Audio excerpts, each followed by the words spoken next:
to what Mr Corbyn's got to say. For a moment and send our condolences to those that have lost their lives in Leicester last night, and thank the emergency services, the police, the fire and ambulance and local residents for all the help and support that they gave to the victims of that tragedy last night. And could I also say a big thank you to Coventry University for allowing us this space this morning. Ultra high-tech all around us, the modern Labour Party, ultra high-tech. You're supposed to laugh at that point. Thank you very much. And also the work that Coventry University does in cutting-edge technology, research technology, and ensuring that the skills of decades in Coventry that built aircraft, that built cars, that built so much else are developed into the high tech that we want for the 21st century of sustainable industries and sustainable technology. Can I also thank the shadow ministers that are here today. Rebecca Long-Bailey, who's doing such an incredible job on business and trade. Barry Gardner, who's doing a great job on trade itself. Becky and you work together, okay? And Keir Starmer, who's done such a brilliant job in holding the government to account and forcing them to retreat time after time on the whole issue of Brexit negotiations. Thank you very much for being here. And welcome the Coventry MPs for being here today. Thank you very much indeed. The City of Coventry, and I think we should also thank Geoffrey Robinson for the incredible work he did on Friday in the Organ Donors Bill in Parliament. It's made an incredible difference to the lives of many, many people.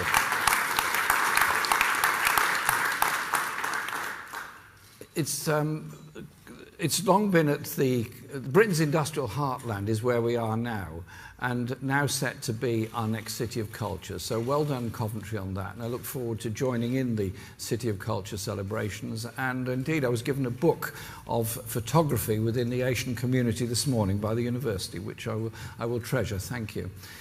Next month, the government will embark on the second and most crucial phase of negotiations to leave the European Union, to set the terms of Britain's relationship with the EU for the long term. We're now 20 months on from the referendum that voted to leave, and a year on from the triggering of Article 50. But the country is still in the dark about what this divided Conservative government actually wants out of Brexit.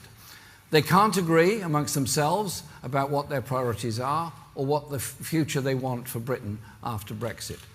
They've got no shortage of sound bites and slogans, of course. The Foreign Secretary says it will be a liberal Brexit. The Prime Minister says it will be a red, white and blue Brexit. On other days, it's a bespoke economic partnership. The Brexit Secretary at least now promises it won't be a Mad Max-style dystopia, which you might think was setting the bar a little low. While the Trade Secretary can't contain himself at the prospect of pushing Britain into a spiral of deregulation in rights and standards. And the Cabinet seems to have agreed at Chequers to leave the door open to that while their ambitious managed diversion goes on, whatever that means. But the truth is, we really don't know much more about where they're actually heading in these talks. While workers, businesses and everyone who voted in the referendum just want to know what the government's approach to Brexit is likely to mean for their future and the future of the country. As the opposition, we have been trying to hold this government to account. We have a duty to do that. Our message has been consistent since the vote to leave 20 months ago. We respect the result of the referendum.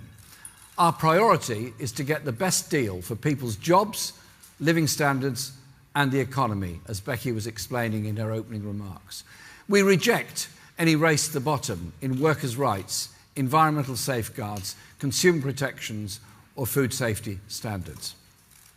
And we've pushed the government to act, to guarantee the rights of European Union citizens living here and of UK citizens who've made their homes elsewhere in Europe. And I want to thank all those European Union nationals that have made their homes here, made such an incredible contribution to our communities, our lives and our public services, and say to the government, it's a shame on them.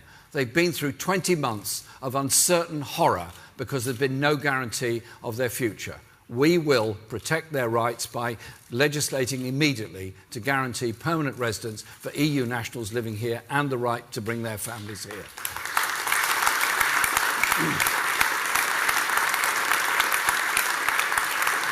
We also want to ensure there's a transition period on the existing terms. That was the very strong point that Keir and other colleagues put in Parliament, which would minimise disruption and avoid an economic cliff edge, to avoid any return to a hard border in Northern Ireland, and to guarantee Parliament a meaningful vote on the final deal. The Conservative government has dithered and delayed. Their divisions, their incompetence and their deregulation obsession risk putting jobs and living standards at risk as we leave the European Union. This is an economy that has already been damaged by 8 years of Conservative austerity, where wages are still lower today than they were a decade ago, where productivity lags dangerously behind other major economies, where the government has failed to invest and modernise, where more people are living in poverty, and where closing the deficit that was due to be eradicated in 2015, then 2016, then 2017, then 2020, and now been put back to 2025. After years of Tory bluster and slogans, the Conservatives have been found out. They have no economic plan and they have no Brexit plan. Every so often, they wheel out Boris Johnson to promise once more they'll cough up more money for the NHS after Brexit. And they've spent the last 8 years not giving money to the National Health Service that so desperately needs it. Even while they've been able to find billions of pounds, billions, to cut taxes for the richest corporations, to cut capital gains tax for the super rich elite, and to scrap the 50% rate for the richest too. And found billions more to cut inheritance tax on the wealthiest estates and to slash the bank levy. Yet the National Health Service has been subjected to the longest financial squeeze in its history. This is a government that failed our NHS pre-Brexit and during Brexit, and certainly can't be trusted with the NHS post-Brexit. Labour will give the NHS the resources it needs, because we will raise tax on the top 5% and big businesses, those with the broadest shoulders to pay, not by making up numbers and parading them on the side of a bus. We will fund, and we will use the funds returned from Brussels after Brexit to invest in our public services and the jobs of the future, not tax cuts for the richest. Today,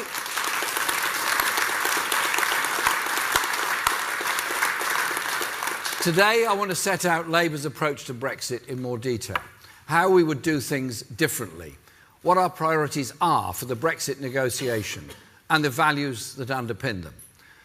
The first is our overriding mission, that whatever is negotiated must put people's jobs and living standards first. The Brexit process must not leave our people and country worse off. We're committed to building a more prosperous and more equal Britain, in which every region benefits and no community, absolutely no community, is left behind. As we set out in our manifesto, and that is what underpins our approach to Brexit. The second is unity. Most people in our country, regardless of whether they voted Leave or Remain, want better jobs, more investment, stronger rights, and greater equality.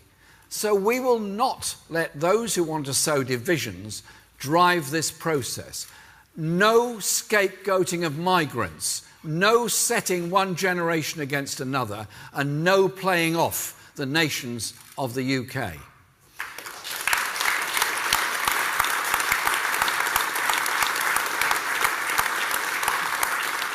No one should be willing to sacrifice the Good Friday Agreement, the basis of 20 years of relative peace and development and respect for diversity in Northern Ireland. The Good Friday Agreement was a huge achievement, and on this anniversary of it, let's respect that and the achievement that went behind it and not allow that to be undermined during the Brexit process. The third is our global perspective. We are leaving the European Union, but we're not leaving Europe. We're not throwing up protectionist barriers, closing the borders and barricading ourselves in.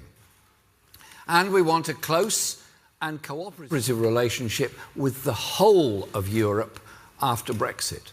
We are a party of internationalists. We know that our interests are bound up with millions of others all across the globe.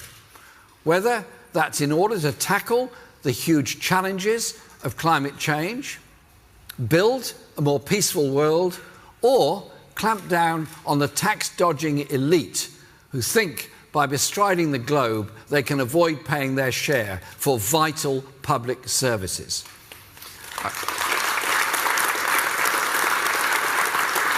I want to address each of these principles today because together they define Labour's approach to Brexit, the Labour Party's values and what the next Labour government will seek to deliver in office. So many of the areas that voted to leave are the same areas that have lost out from years of chronic underinvestment. Areas where too many people are held back by the lack of opportunities. Where people fail, the system is rigged against them. Because they can't get a decent, secure job, can't afford to buy a home, can't get more hours or higher pay, can't afford to retire, or aren't able to escape the spiral of debt. You can't replace secure jobs in manufacturing or mining with sport direct and insecure work like that. You've got to do better than that as a society and a country, and we're determined to do that.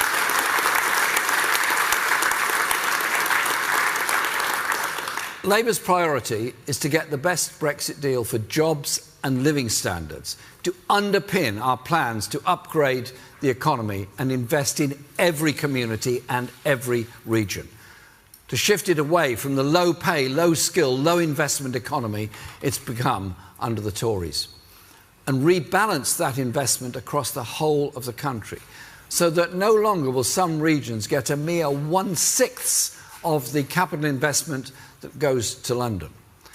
That's why Labour wants a Brexit for all our people, one that offers security to workers in the car industry worried about their future, hope to families struggling to pay the bills each month, and opportunity to young people wanting a decent job and a home of their own. These are the people we are thinking of and working for. It's a very different story around the away day mahogany table in Chequers. The government seems much more concerned about cutting deals with each other for their friends and their funders from the City of London. Labour is looking for a Brexit that puts the working people first. Leaving the EU, whatever that exit date comes, risks delivering a shock to the EU economy unless the right plans and protections are in place to allow the kind of investment and economic transformation programme that the country needs and that Labour is committed to. For 45 years, our economy has become increasingly linked to the European Union, and many of our laws and regulations set and monitored by joint European authorities. From implementing rules on the use of pesticides to assessing the levels of fluoride in our drinking water. The European Food Safety Authority plays a vital role in monitoring the substances used in manufacturing or growing our food, using the latest scientific evidence to assess whether substances are likely to have harmful effects on human or animal health. While the European Chemicals Agency carries out the vital task of evaluating and authorising chemicals as safe for use. And many businesses have supply chains and production processes interwoven throughout Europe. Take the UK car industry, which supports 169,000 manufacturing jobs, 52,000 of which are here in the West Midlands. If we look at the example of one of Britain's most iconic brands in this sector, let's look at the Mini. We begin to see how reliant our automotive industry is on a frictionless, interwoven supply chain. A Mini will cross the Channel 3 times in a 2,000-mile journey before the finished car rolls off the production line. Starting in Oxford, it will be shipped to France to be fitted for key components, before being brought back to BMW's Hamshall plant in Warwickshire, where it is drilled and milled into shape. Once that process is complete, the Mini will be sent to Munich to be fitted with its engine, before ending its journey back at the Mini plant in Oxford for final assembly. If that car is to be sold on the continent, then many of its components will have crossed the Channel 4 times. The sheer complexity of these issues demand that we are practical and serious about this next stage. I want to pay tribute to Keir, Rebecca, Barry and Emily Thornberry, who are grappling with these issues. They are serious and united in their work. Now, I don't do personal in politics, but let me simply say this: it's in a bit of a contrast to what's going on the other side of the House of Commons chamber. I'll just leave it at that. I don't want to tread on difficult corns that people are suffering from. It makes no sense for the UK to abandon EU agencies and tariff-free trading rules that have served us well, supporting our industrial sectors, protecting workers and consumers, and safeguarding the environment. If that means negotiating to support individual EU agencies rather than paying more to duplicate those agencies here, then that should be an option, not something ruled out because of some phony jingoistic posturing by the Foreign Secretary. So we will want to remain a part of agencies like Euratom, regulating nuclear materials in energy and, crucially, in health sectors as well. And programmes like Erasmus, from which this university benefits greatly, with students from Britain studying across Europe and European students coming here to study. That enriches the lives of students on both sides of the Channel and all across the continent. It serves our interests, it serves the interests of young people all across Europe to maintain membership of Erasmus. We're leaving the European Union, but we're still working with European partners in the economic interests of this country. When 44% of our exports are to the EU countries and 50% of our imports come from the EU, then it's in both our interests for that trade to remain tariff-free. It would damage businesses that export to Europe and the jobs that depend on those exports for there to be the additional costs of tariffs. And it would damage consumers here, already failed by stagnant wages and rapidly rising housing costs. So, we will remain close to the EU, that's obvious. Every country, whether it's Turkey, Switzerland or Norway, that is geographically close to the EU without being an EU member state, has some sort of close relationship with the EU. They're some more advantageous than others, and Britain will need a bespoke, negotiated relationship of its own. During the transition period, which was proposed by Labour in the first place, Labour would seek to remain in a customs union with the EU and within the single market. That means we would abide by the existing rules of both during transition. That is, so the government, businesses and workers only have to make one adjustment from the current situation to the final terms. Labour spelled out the need for a stable transition period last summer. Both the TUC and the CBI agree on that. We thought the government had accepted that case, but they now seem to be, very surprisingly, in disarray on this issue yet again. Time after time with this government, anything agreed at breakfast is being briefed against by lunch and abandoned by tea time. Disarray is, it seems, the new strong and stable. And the government's muddle and division risk the costly adjustments for both government and businesses, from the current terms to the transitional terms, and then again to the final terms. Labour would seek a final deal that gives full access to European markets and maintains the benefits of the single market and the customs union, as the Brexit Secretary David Davis promised in the House of Commons, with no new impediments to trade and no reduction in rights, standards and protections. We've long argued that a customs union is a viable option for the final deal. So Labour would seek to negotiate a new, comprehensive, UK-EU customs union, to ensure there are no tariffs with Europe, and to help avoid any need whatsoever for a hard border in Northern Ireland.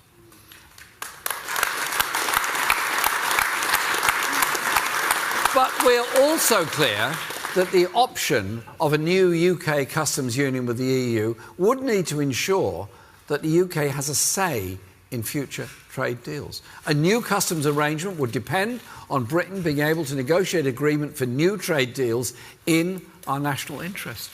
Labour would not countenance a deal that left Britain as a passive recipient of rules decided elsewhere by others that would mean ending up as a mere rule taker. In contrast, the Conservative government has moved from saying it wanted trade with the EU after Brexit to be tariff-free to saying it wants it to be as tariff-free as possible, quite significant change. In which sectors of the economy and industry does the government think would be acceptable for there to be tariffs? They should let us know. Like with so much else, they haven't spelled that out 20 months after the referendum. But that is the consequence of ruling out the option of a customs union, which the government has done. So I appeal to MPs of all parties, be prepared to put the people's interests before the ideological fantasies, to join us in supporting the option of a new UK customs union with the EU that would give us a say in future trade deals. Labour respects the result of the referendum and Britain is leaving the EU, but we will not support any Tory deal that would do lasting damage to jobs, rights and living standards. Some seem very keen on downgrading our trading links with Europe. But we do not believe that deals with the US or China would be likely to compensate for a significant loss of trade with our neighbours in the European Union, and the government's own leaked assessments show exactly that. Both the United States and China have much weaker standards and regulation. Those deals would risk dragging Britain into a race to the bottom on vital protections and on rights at work. Environment, consumer and rights at work are pretty central to everything the Labour Party believes in. And, let me make this clear, we're implacably opposed to our National Health Service or any other public services being part of a trade deal with Trump's America or a revived transatlantic trade and investment partnership style deal with the EU, which would open the door to a flood of further privatisation of public services and our National Health Service.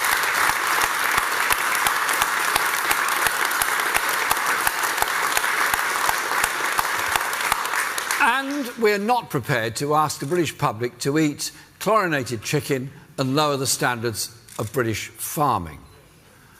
We would ensure there will be no reduction in rights, standards or protections and instead seek to extend them. A deregulatory race to the bottom would damage people's jobs and living standards, and Labour would negotiate a new and strong relationship with the single market that includes full tariff-free access and a floor under existing rights, standards and protections. That new relationship would need to ensure we can deliver our ambitious economic programme, to take essential steps to intervene, upgrade and transform our economy, to build an economy for the 21st century that works for the many, not just the few. Labour has set out how we would create a national investment bank to drive investment in every community through a network of regional development banks, so that every area has an industrial strategy based on investment in a high-skill, high-wage, high-productivity economy. And through our $500 billion National Transformation Fund, we would invest in a decade-long programme of renewal so that Britain has the infrastructure that matches, if not exceeds that, of other major economies. In our transport networks, our energy markets and our digital infrastructure, too often Britain lags well behind. So we'd also seek to negotiate protections, clarifications or exemptions where necessary in relation to privatisation and public service competition directives, state aid and procurement rules, and the Posted Workers Directive. We cannot be held back inside or outside the EU from taking the steps we need to support cutting-edge industries and local businesses and stop the tide of privatisation and outsourcing, or from preventing employers being able to import cheap agency labour to undercut existing pay and conditions and result in grotesque levels of exploitation of vulnerable workers and loss of jobs to others and huge profits to the employer in the middle of that. We would deal with that.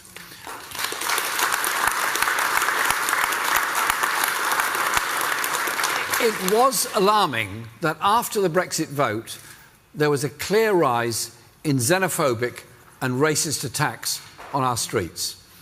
The referendum campaign was divisive, and some politicians on the Leave side whipped up fears and division in order to further their cause. That built on the shameful vans telling immigrants to go home, that the then Home Secretary instructed to trundle around the country, stirring up division. I remember just after the referendum result receiving a text from a young person in my constituency who'd been subjected to abuse in the street for the first time. First time in his life he'd been abused for what he is, and he was very afraid. Our immigration system will change, and freedom of movement will, as a statement of fact, end when we leave the EU. But we have also said that in the trade negotiations, our priorities are growth, jobs, and people's living standards. We make no apologies for putting those aims before bogus immigration targets. Labour will design our immigration policy around the needs of the economy based on fair rules and the reasonable management of migration. Every industry needs workers. There is a skill shortage in Britain, and our National Health Service is already suffering because large numbers of EU staff have gone home because they're frightened of the future in Britain. We want to turn that around. They're welcome to stay, welcome to work here, and we need their skills and we need their dedication to public service. And under Labour, we'll make sure that happens. We would not do what this government is doing and start from rigid red lines on immigration and then work out what that means for the economy afterwards. As Diane Abbott, our Shadow Home Secretary, set out last week, we do not begin with how do we reduce immigration and to hell with the consequences. These are Tory policies and Tory values. Part of the reason why net migration has been relatively high in recent years is because of the skills shortage in the UK labour market. At the general election, Labour set out plans to invest in a national education service with free college, university training places to tackle those shortages and not drive young people into debt just because they want to get a university education. But people also feel frustrated when they're denied opportunities to retrain or improve their skills, and employers instead import skilled labour from elsewhere. We will also restore free English as a second language courses so that people who come here, whether as migrants or refugees, can learn English and fully participate in their communities and workplaces. We also set out how we would tighten our labour market regulations and strengthen trade union rights to tackle the insecurity and exploitation of all workers. When migrant workers come to Britain, they must not be exploited or used to undercut or suppress better working conditions or higher pay. Those issues can only be tackled by stronger employment law to stop employers being able to import cheap agency labour to undercut existing pay and conditions. Collective agreements and sectoral bargaining must become the norm. Labour stands for the rate for the job, not a race to the bottom. But let's also be clear, it's not migrants that drive down wages. It's bad employers that cut pay and bad governments that allow workers to be divided and undermined. And they want unions to be weak and passive. We will strengthen our employment law, invest in the skills of workers in Britain so they can progress.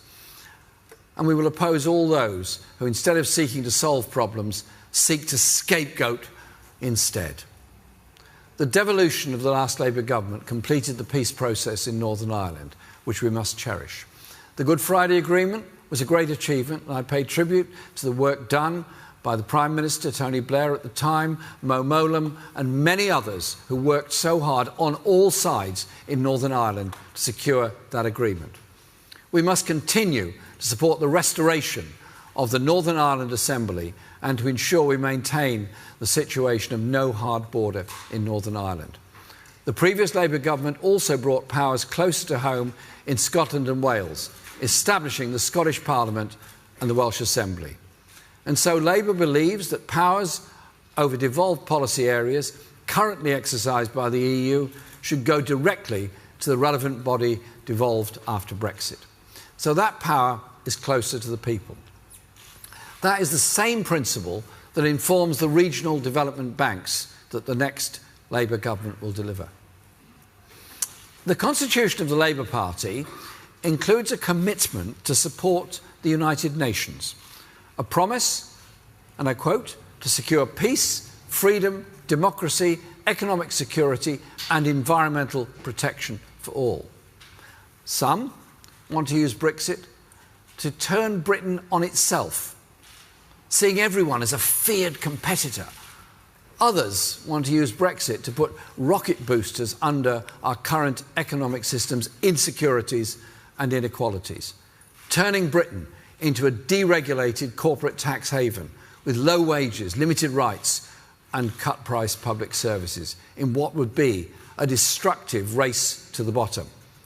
Labour stands for a completely different future, drawing on the best internationalist traditions of the labour movement and of this country. We want to see close cooperative relations with our European neighbours outside the EU, based on our values of internationalism, solidarity and equality, as well as mutual benefit and fair trade. We're proud that Britain was an original signatory to the European Convention of Human Rights in 1948, and in 1998 Labour's Human Rights Act enshrined that in law. So Labour will continue to work with other European allies, including through the Council of Europe, to ensure our country and others uphold our international obligation. We must work with other countries to advance the cause of human rights, to confront the four greatest and interconnected threats facing our common humanity. First, the growing concentration of unaccountable wealth and power in the hands of a tiny global corporate elite. We must challenge that, working with our European neighbours to stop those who would play one country off against another, or those who hide their wealth offshore in order to avoid paying their dues to fund the public services that they all use at some point in their lives. Second, climate change, which is creating instability and fueling conflict across the world and threatening all our futures. No matter how much we inform them, pollution stubbornly, very disrespectfully, refuses to respect national borders. We can only tackle climate change, pollution and environmental degradation by working together, and many of our closest allies in that struggle are in Europe. The Green Alliance estimates that trade in low-carbon goods and services contributed over 42 billion to the economy in 2015. The UK low-carbon and renewable energy sector was expected to increase fivefold by 2030, potentially bringing 2 million jobs and contributing more than 8% to UK's national output. But that needs us to maintain our standards and ensure barrier-free trade in low-carbon goods. Those include eco-design and energy labelling standards, greenhouse gas emission standards for vehicles, and internal energy market construction product standards, chemical regulation, and nuclear safety and safeguards. So the importance of getting our Brexit settlement right is vital in this area. both in terms of Britain's industrial role in reducing climate change and in terms of protecting jobs and industry. Thirdly, there are unprecedented numbers of people fleeing conflict, persecution, human rights abuses, social breakdown, and climate disaster. The global refugee crisis is huge, and there are 65 million refugees across the world. That's the equivalent of the entire population of Britain. That crisis is a challenge, much of which is on the borders of Europe. And that challenge can be met by coordinating with neighbours, both to crack down on people smugglers who put men, women and children at sea in unseaworthy vessels, as Operation Sophia tried to rescue those from the seas around Europe, as too many desperate people are drowning in pursuit of sanctuary. These are people who are simply seeking refuge from cruelty and suffering. They want to make a contribution, but for accident of birth, it could be any of us. Let's have the hand of humanity to refugees around the world, not blame them for the problems that they're fleeing from. And I pay tribute too to the role the Royal Navy's played in their contribution in the Mediterranean, in saving lives and plucking people from danger in the sea. And finally, I want to briefly address the use of unilateral military action and intervention rather than diplomacy and negotiation to resolve disputes and change governments. Let's learn the lessons of Iraq, Libya and Afghanistan and be clear that we will not take our country down the road of regime change wars again. The real answer is genuine international cooperation, which confronts the root causes of conflict, persecution and inequality. And we will continue to play a role in partnership with the EU in that effort. We live in a globalised world. The lives we lead are dependent on the work of others and our trade with those from around the world. Many of us have friends and family that are from or who live in many other parts of the world. In contrast to the Prime Minister who said, if you believe you're a citizen of the world, you're a citizen of nowhere. We believe, in fact, that we can only fully achieve what we want to as citizens of Britain by also recognising we are citizens of the world.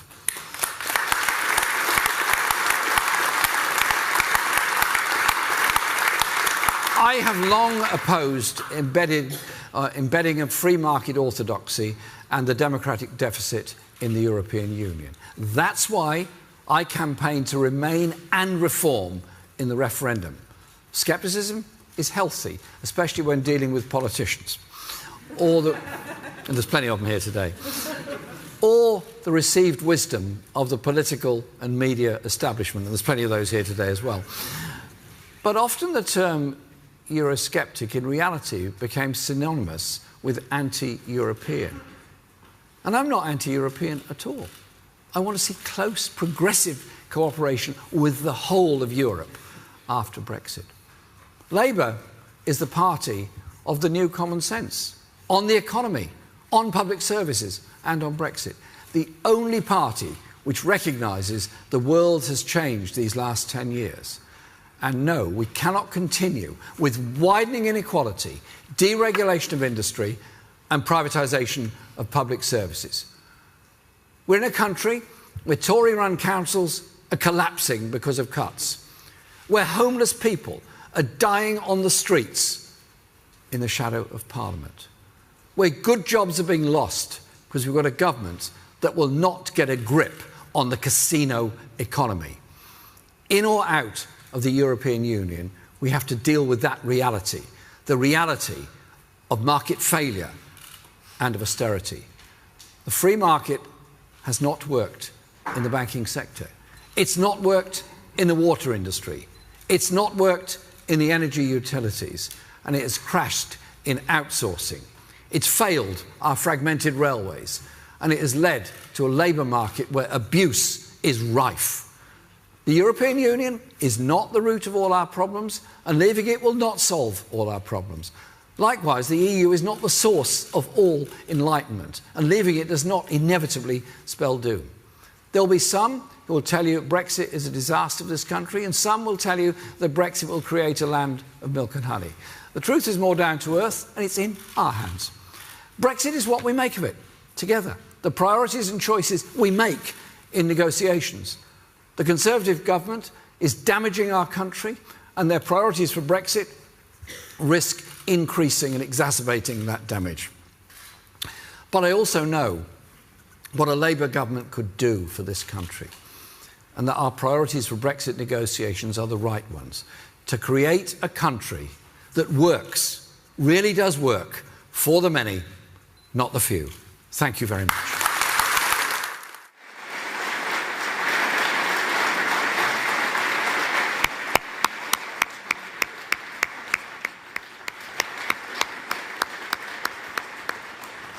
So applause for Jeremy Corbyn's speech in Coventry. Rebecca Long-Bailey, the local MP, alongside him. And we're expecting a question and answer session coming up shortly now, which we will bring live to you as well. We've got time for some questions now. I'll do them in groups, and we should have some roving mics around the room. I think we've got 2 on the go at the moment. So I'll start on this side. Gentleman with the red tie and the glasses. Yeah, fantastic. Thank you. Gary Gibbon, Channel 4 News.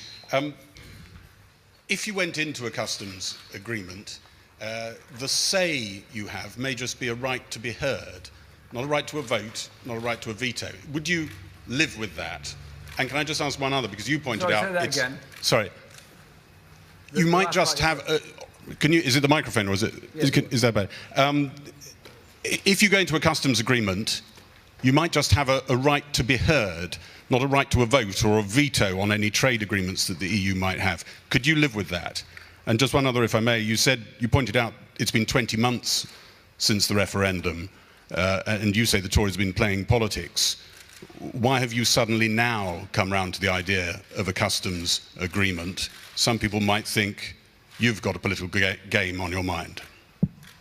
Do another 2. Got the lady sat down with the blue dress on, just a little bit further along. Thank you. Anushka Astana from The Guardian. A QC, George Peretz, has pointed out this morning that a number of European countries spend more on state aid per head than the UK does, and also that Scandinavian-style economies are obviously possible within the single market because they exist.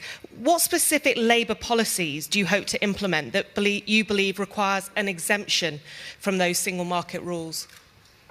We'll do one more from this side. The gentleman with the blue tie and the lovely blue jumper there. Thank you very much. Nick Watt, BBC Newsnight. Mr Corbyn, it's often said that because we don't see you at these set-piece interventions on Brexit very often, that you're keen for Theresa May to own Brexit's success or failure. And yet in the last week, you raised it at Prime Minister's questions, and here we are today. And I'm just wondering, do you see an opportunity to shape Brexit or an opportunity to ship out Theresa May? Well, I love your blue sweater. It's very nice.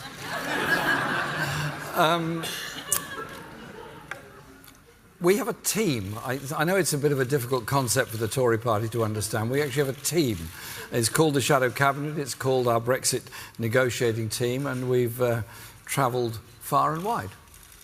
I've travelled over many parts of Europe.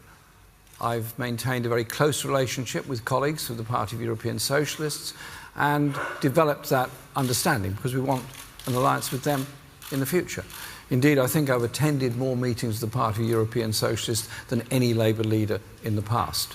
And our team is obviously part of that.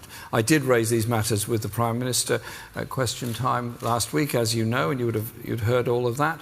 And we will continue making these interventions. Listen, it was only 2 weeks or so after the referendum in 2016 that Andy Burnham, who was then our Shadow Home Secretary, before he went on to become the Mayor of Greater Manchester, proposed an amendment to Parliament, or a resolution to Parliament, which would guarantee EU citizens their rights of residence in Britain. We've been on this from the very, very beginning of trying to deal with the consequences of the decision the British people handed to us. On the points that Anushka raised from The Guardian, the issues are of competition rules and the issues are of the rules on state aid. And, for example, the nationalisation of RBS, in order to accommodate European rules, was accompanied by the selling off of some of the best parts of RBS, and the public was left with the remainder. Royal Mail is a natural monopoly. Mail delivery is a natural monopoly. I do not agree with or accept the idea there has to be competition in mail delivery. After all, we all have one letterbox, and it's much more efficient to have one postal delivery person coming down the street rather than 3 or 4 from different or competing companies. And likewise, the idea of sort of competition in water supply is a little odd when there's only one water pipe comes to each house. And so the idea that the competition rules work for the benefit of all is, we do not believe to be the case, and we set out very clear in our manifesto, which did receive a huge degree of support, was public ownership of water and mail, and also of train operating companies. On the point raised by Channel 4, I've set it out in the speech what we want to achieve. What we're going to achieve is our right to be able to negotiate and consult at the same time with the European Union on the sort of trade agreements that we make, and also to influence them on the sort of trade deals that are made with the rest of the world. For example, EU trade agreements at the moment have a human rights clause in them, very seldom enforced. They also have what I hope would be much stronger clauses on workers' rights and opportunities in third world countries or non-European countries from which goods are imported. I would want to see those things stronger, and the Labour government would be committed to making those things stronger. Does that mean we have to be passive takers? No. We are a large economy, we are an important part of the world trade system, and we would obviously negotiate to achieve that. Barry has set this out very clearly in many debates in Parliament. I have a second question. What took you so long?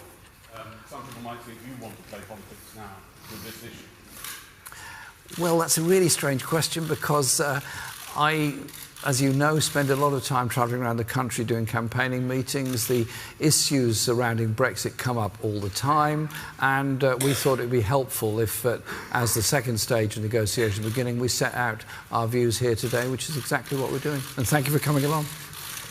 Okay, any more questions? We've got a lady in a blue dress down there. You mentioned, hi, I'm Polly from Free Radio News. You mentioned about the automotive industry in Coventry. Jaguar Land Rover said last week that they would suffer dire consequences from the impact of Brexit and thousands having to pay for it with their jobs. First of all, what do you say to that? And second of all, would your plan then reassure them of those fears? I'll do another 2.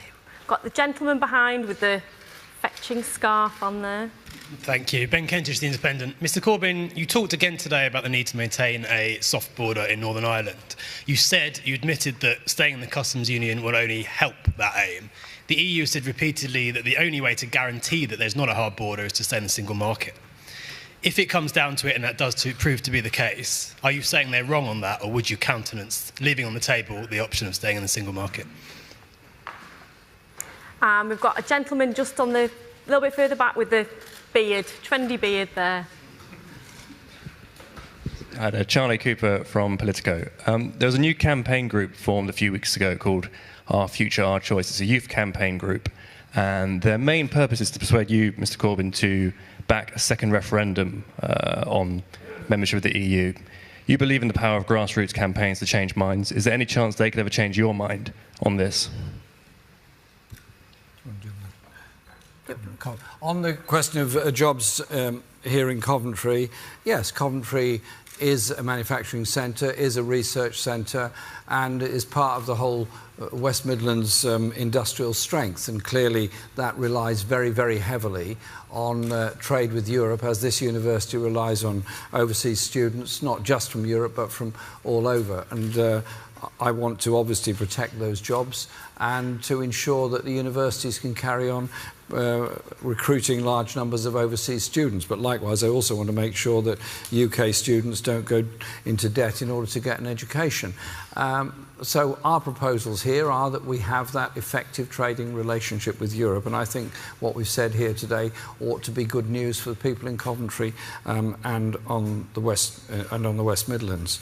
On the question of the border with Northern Ireland, we are very, very clear that the Good Friday Agreement was a huge, enormous step forward in which both traditions in Northern Ireland and across the island of Ireland were respected, and that historical movement came because of very brave people being prepared to talk and negotiate about it, and it came about.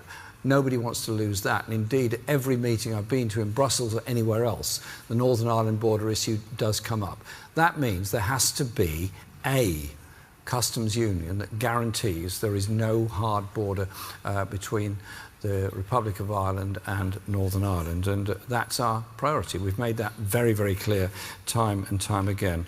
On the question of decision on the outcome, what we've pushed for is a number of red lines in the House of Commons, one of which is the points that Keir Starmer has made many, many times, that there should be a meaningful vote in Parliament on the final deal, as indeed there will be a decision made by the 27 member states in the European Union plus the European Parliament. And so there's an awful lot of discussion and negotiation to go on. We're not doing the negotiations, but we are setting out what we would do. And if we were in office, the priorities we would make. We are not proposing a second referendum. What we're proposing is the final meaningful vote in Parliament. So let's mix it up a bit now. Have we got any non-journalists who want to ask Jeremy a question in the audience? Anyone on the mobile phone is a journalist? I'll pick a lady. We've got a lady with the blonde hair, second row.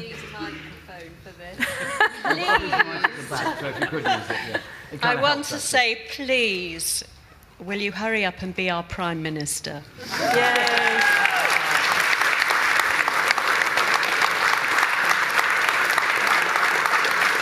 Okay, we've got time for another 2 questions then. Gentleman with the blue shirt sat a couple of rows back there. Standing up now. Following on from that, Andy Bell, 5 News.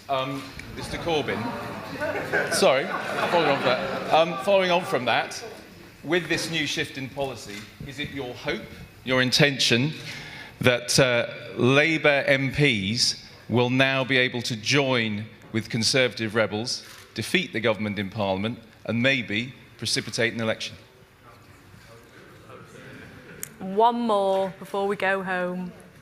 I'll go to this side. Gentleman there with the coat on and the glasses and the beard. Thank you very much. Thank you very much. In Coventry, we've got an issue, probably so up and down the country, the police shortage on the streets. Certainly my ward, which I represent, Binley and Willenhall, there has been meetings with residents and so on. I think it's up and down the country. Police is starving of the resources. Is there any possibility Labour government can look into it and make sure there's adequate policing on the street and there's no vigilantes on the streets? Thanks for that, the last question. I'll answer the other 2 as well. We are pledged to increase police numbers by 10,000, or put 10,000 more police officers there. I was with David Jameson on Saturday in Stourbridge, who is the Police and Crime Commissioner, and I was talking to police officers and the community there. They're losing their PCSOs. Other parts of the country are also losing their PCSOs. So that sense of community cooperation between the police and local citizens is lost, and the police only then come in when there's a dire emergency or a major crime. That is not a good way forward. If we're to deal with issues of antisocial behaviour, of low-level abuse, of higher-level abuse, of knife crime and really serious issues like that, you don't achieve it by reducing police numbers. You can't solve it all on a computer in a desk somewhere. It's only achieved by PCSOs who understand the community and out on the streets. I spent part of last week, I was in Great Yarmouth, and I spent a while talking to 2 local police officers who'd both been on the same area for 10 years. They knew everybody in the community. They knew all the strains and stresses, and they were able to relate to that community, and the community related to them. so they could help. And the points they all made, everybody makes all the time, was if you cut police numbers, you close youth clubs, you dismiss youth workers, you reduce the availability of community centres, recreational facilities, of sports facilities and everything else. Is it very surprising you end up with more and more antisocial behaviour and more levels of crime? We're saying it's a false economy to cut police numbers and PCSO numbers. What we would do is invest in the community infrastructure that's provided by youth workers and community centres and all those. That's why we're fighting the local elections, and that's why austerity is so wrong. Andy, thanks for your question. Look, we're putting our views to Parliament. We are not in a majority. We have the result we got in the general election, and we are determined to win the next general election whenever that comes. We're fighting to protect jobs, to protect living standards, consumer rights, environmental living standards, and above all, the rights that people have at work. And I've tried to set out what I believe to be a more global view of our place in the world than that which the Tories do. There is no future in turning this country into some sort of xenophobic offshore island that just sees everybody as a threat or a rival. No! We're an open, multicultural, multilingual society. Let's be proud of that, proud of what we've achieved, but above all, say to people in every community, in every part of the country, a Labour government will not let your industries disappear and be replaced by nothing other than short-term, insecure, zero-hours contract type work. We are serious, very serious, about investing in every community in the country. Surely the political class should learn a lesson from the results of the referendum, was that sense of anger at left-behind communities anywhere in Britain. We will not walk by on the other side and let towns and cities die for the lack of investment. It's our duty to achieve something very different and very better. And yes, we're campaigning very hard all over the country to win the local elections and then a general election when it comes, and so you'll get a Labour government that way. Is that okay?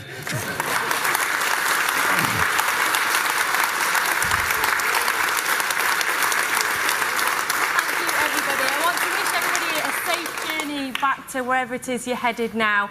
And if you haven't been able to ask a question, then please don't hesitate to contact either myself, Kia, or Barry, or indeed Jeremy's office throughout the course of the day, and we'll do our best to deal with any queries that come in. Thank you very much. Have a nice day.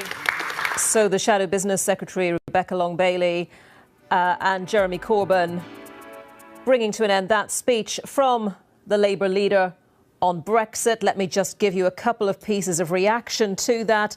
This from George Osborne, who has tweeted, Tories gifted Corbyn an open goal on the customs union, and he just put the ball in.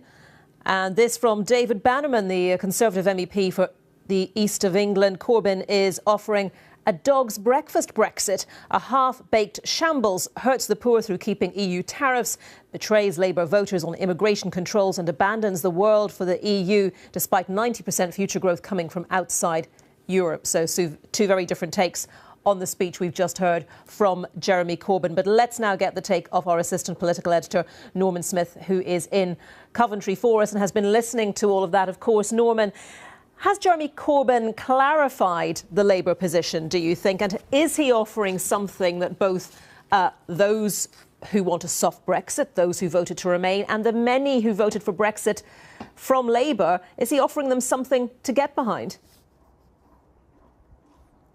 I think the truth is, no, there are some areas where we still don't really have the details, but what we do have is a clear dividing line now between Labour and the Conservatives on Brexit, because Mrs May has ruled out staying in any form of customs union. She's also ruled out staying in any form of single market. Jeremy Corbyn today signalling Labour would stay in a customs union. He talked about a comprehensive EU-UK customs union, and on the single market saying that he wants a strong relationship with the single market. So we do have a clear divide now between the parties, and if you want to characterise it, I would say Jeremy Corbyn has firmly planted Labour on the territory of soft Brexit. Where we do not have clarity is on some of the details. So, Mr Corbyn says he wants a customs union, but he also wants the right to be able to negotiate our own trade deals. Exactly what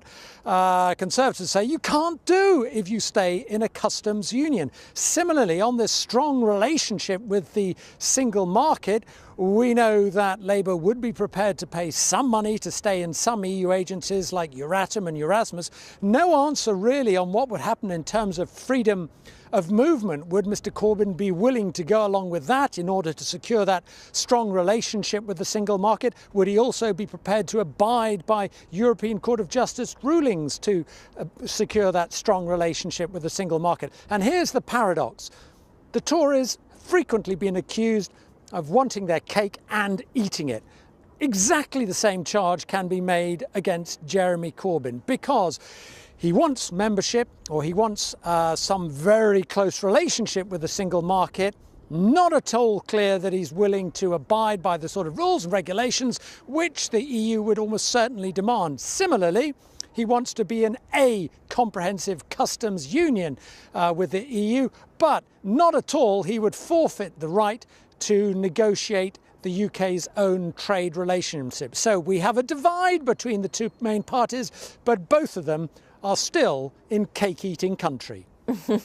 And cherry-picking country, no doubt, as well. Norman, just on the second part of that question, what about Labour voters who voted for Brexit? What will they make of this speech, in your opinion?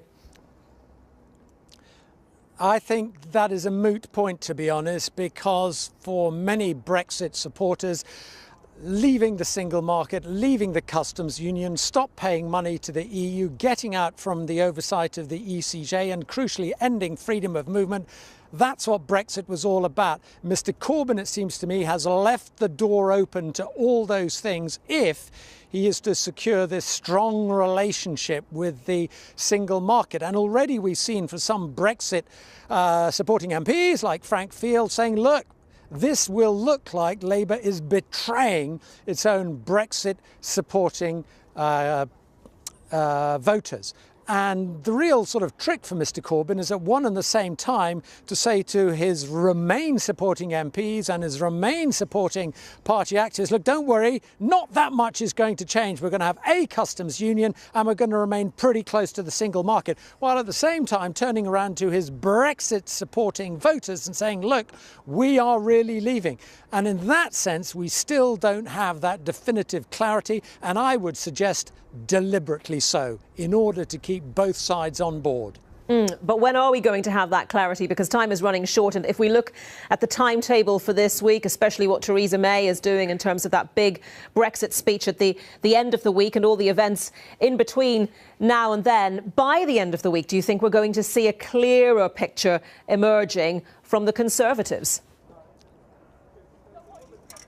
I think it will be a clearer picture, but we will not get the sort of detail which many people crave, in part because the language has to be broad enough when ministers talk about managed divergence, a deep and special partnership, regulatory equivalence. That sort of language is designed to keep the likes of Philip Hammond and Boris Johnson on the same page. Secondly, there won't be detail because that is for the negotiation. So I think we will get more. But for those who think Mrs May is going to set out a blueprint for Brexit with all the I's dotted and T's crossed, no, I don't think we'll get that. OK, Norman, I know we'll have more from you soon, but for the moment, thank you very much, Norman Smith in Coventry. And in a moment, we'll have a summary of the business news this hour with Ben Thompson. But first, the headlines on BBC Newsroom Live. That is our top story. The Labour leader, Jeremy Corbyn, has set out his party's approach to Brexit with a promise that a Labour government would support a customs union with the EU. 4 people have died after a large explosion at a shop in Leicester. Police say there could still be people buried in the rubble. And legislation to crack down on expensive energy tariffs is being introduced in Parliament. The government says around 11 million customers will see their bills cut. More on that in the business news next.